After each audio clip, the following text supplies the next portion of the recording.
নমস্কার বন্ধুরা। আমাদের শরীরে সবথেকে যে ঘাতক রোগ, যেটি আমাদের অজান্তেই ধীরে ধীরে আমাদের শরীরের মধ্যে ছড়িয়ে পড়ছে, যেটি আমরা হয়তো কোনোদিনই টের পাবো না যতক্ষণ না তার লক্ষণ আমরা ভালোভাবে প্রকাশ করতে পারি বা ভালোভাবে তার লক্ষণ আমরা দেখা দিতে পারি। তো সেই গুরুত্বপূর্ণ অঙ্গের মধ্যে যে রোগটা হয় সেই অঙ্গটি হলো আমাদের কিডনি। আর কিডনির যে অঙ্গটি ক্ষতি হচ্ছে বা যার মাধ্যমে ক্ষতি হচ্ছে সেটি হলো ক্রিয়েটিনিন। অনেকে আমরা শুনেছেন যে বিভিন্ন রকম পরীক্ষা করতে গেলে বা বিভিন্ন অপারেশন করতে গেলে বা যে কোনো ডাই বা কন্ট্রাস্ট যেটা ইউজ করি সেসবের ক্ষেত্রে বা যে কোনো রকম কাজের ক্ষেত্রে আগে কিডনির স্বাস্থ্য পরীক্ষা করার জন্য আমাদের সিরাম ক্রিয়েটিনিন পরীক্ষা করা হয়। তো আমরা এবার সিরাম ক্রিয়েটিনিন সম্পর্কে একটু জেনে রাখি যে এটি কী হয়। রক্তে ক্রিয়েটিনের মাত্রা কিন্তু যদি বেড়ে যায় তার মানেই হচ্ছে যে আমাদের কিডনি কিন্তু ঠিকঠাক করে তার কাজ করতে পারছে না। কিন্তু ভয়ের ব্যাপার হলো ক্রিয়েটিনিন বাড়লে শুরুর দিকে তেমন কোনো লক্ষণই প্রকাশ পায় না, যেটা আপনাদেরকে বললাম। তাই আমরা এই ভিডিওর মাধ্যমে জানবো যে রক্তে ক্রিয়েটিনের মাত্রা বেড়ে গেলে কি হয়, কি কি লক্ষণ দেখা দেয়, বা কিভাবে খুব সহজে মাত্র 8টি উপায় 8টি উপায়ে কিভাবে এটাকে দূর করা যেতে পারে বা আমরা দূর করতে পারি। আর প্রাকৃতিকভাবে ক্রিয়েটিন নিয়ন্ত্রণ করা যেতে পারে কোনো রকম ওষুধ ছাড়াই। তাই নিজের এবং পরিবারের সুরক্ষার জন্য অবশ্যই এই ভিডিওটি কোনো স্কিপ না করে দেখতে থাকুন। আর আপনি যদি এই চ্যানেলে নতুন হন অবশ্যই চ্যানেলটিকে সাবস্ক্রাইব করে রাখুন। আর আপনার পরিবার পরিজনকে ভিডিওটি অবশ্যই শেয়ার করুন, তাদেরকে একটু সাহায্য করুন। আমি অনিত মণ্ডল, একজন মেডিকেল প্রফেশনালস। তো তার সাথে সাথে আপনাকে এটাও বলবো অবশ্যই ভিডিওটি শেষ পর্যন্ত দেখতে থাকুন। চলুন শুরু করা যাক। তো প্রথমেই আমরা এবার জেনে রাখি যে ক্রিয়েটিনিন কি বা এর স্বাভাবিক মাত্রাই বা কত। তো প্রথমে আমি যেটা বলছি যে খুব সংক্ষেপে এর আসল কারণটা আমরা জেনে নিচ্ছি। ভিডিওর কারণ অনেক বড় হতে পারে, তো তাই সংক্ষেপে আপনাকে একটা কথা বলে দিচ্ছি।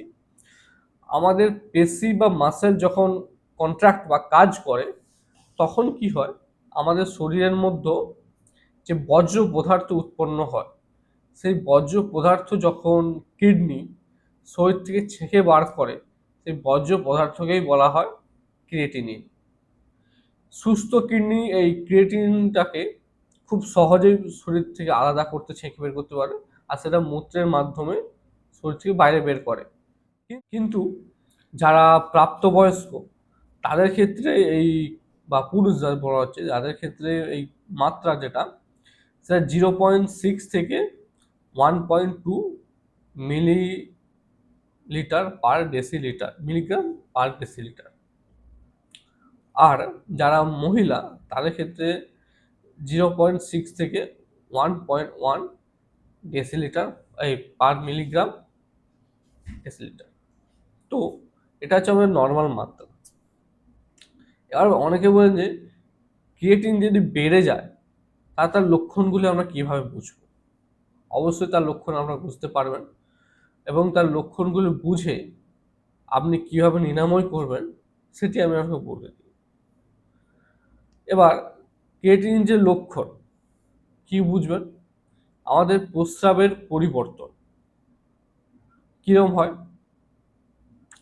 প্রস্রাবের পরিমাণ কমে যাওয়া, বারবার প্রস্রাবের সাথে যে বেগ থাকে সেটি কমতেও পারে আবার বাড়তেও পারে, অস্বাভাবিক যেটা পরিস্থিতি সেটা দেখা দেয়, প্রস্রাব অতিরিক্ত ফেনা বা রক্তের ভাবও দেখা দিতে পারে, শরীরের ফোলা ভাব, কিডনি যদি ঠিকঠাক মতো কাজ করতে না পারে তাহলে রক্ত যে তরলটা সেটা কি হয় শরীরে সোয়েলিং এর ভাব হয়, ফুলে যেতে পারে, হাত পা গোড়ালি এবং চোখের চারপাশ ফুলে যাওয়ার একটা সম্ভাবনা থাকে, অতিরিক্ত ক্লান্তি ও দুর্বলতা, রক্তে বজ্র জমে যাওয়ার জন্য সারাক্ষণ শরীরে একটা ক্লান্তি দেখা দিতে পারে, কোনো কাজে মনোযোগ নাও আসতে পারে, তার সাথে সাথে দেখা দেয় বমি বমি ভাব ও ক্ষুধামন্দা।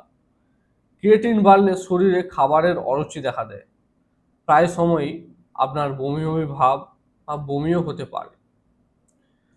ত্বকে চুলকানি ও শুষ্কতা, রক্তের টক্সিন বা ক্ষতিকারক উপাদান জমে যাওয়ার জন্য ফলে ত্বকে তীব্র চুলকানি দেখা দিতে পারে।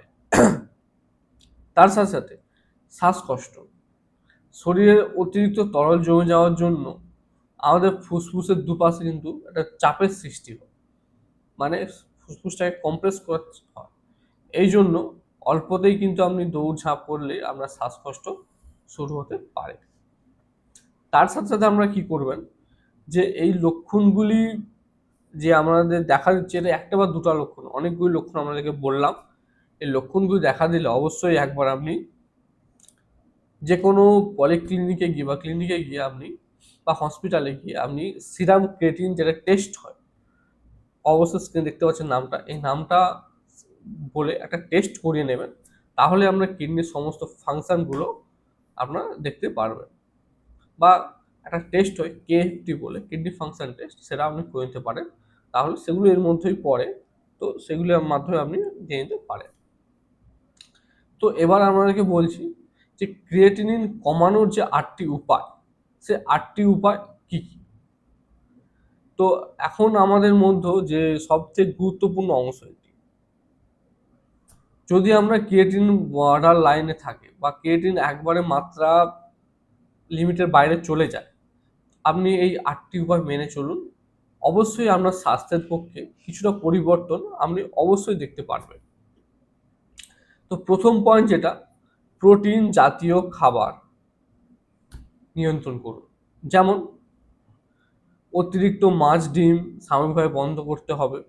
তার সাথে সাথে করতে হবে আপনাদেরকে রেড মিট বা রেড মিট যেগুলো বলছি, খাসি মাংস বা যে কোনো মাংস, লাল টাইপের যে মাংস হয়, সেসব মাংস আপনাদেরকে একটু দূরে সরিয়ে রাখতে হবে। এই রেড মিট আপনারা বর্জন করুন। ডেয়ারি প্রোডাক্ট গুলো বন্ধ করুন। এই সমস্ত খাবার কিন্তু আমরা অতিরিক্ত শরীরে জমা হতে থাকে, ফলে ক্রিয়েটিনের মাত্রা বাড়তে থাকে। চিকিৎসকের পরামর্শ অনুযায়ী আপনি উদ্ভিজ্জ খাবার যেমন ডাল সীমিত পরিমাণ খেতে পারেন বা এবং উদ্ভিজ্জ খাবার খেতে পারেন। সেকেন্ড নম্বর পয়েন্ট যেটা হচ্ছে, পর্যাপ্ত পরিমাণে জল পান করুন বা জল মেপে খান। ডিহাইড্রেশন বা শরীরে জলের অভাব ঘটলে আপনি জল খেতে শুরু করুন। যাদের কিডনি অলরেডি ড্যামেজ, তারা ডক্টরের পরামর্শ নিয়ে অবশ্যই জল খান। আর যারা নর্মাল স্বাভাবিক পেশেন্ট আছে, এখনো খুব ক্ষতিকর হয়নি আমরা কিডনির অবস্থা, তো তারা দিনে আপনারা 8 থেকে 10 গ্লাস জল অবশ্যই পান করুন। এবং যাদের কিডনি যাদের কেএফটি, যাদের কিডনির ফাংশনের প্রবলেম চলছে, তারা অবশ্যই ডাক্তারের পরামর্শ অনুযায়ী জল পান করুন। 3 নম্বর, ক্রিয়েটিন সাপ্লিমেন্ট বর্জন করুন। যারা জিম করে তারা অবশ্যই প্রোটিনের সাথে সাথে প্রোটিনের সাথে সাথে আপনারা কিডনি ক্রিয়েটিন নেন। তো তাদেরকে একটা কথাই বলবো, আপনারা ক্রিয়েটিনটা অবশ্যই দূরে রাখুন।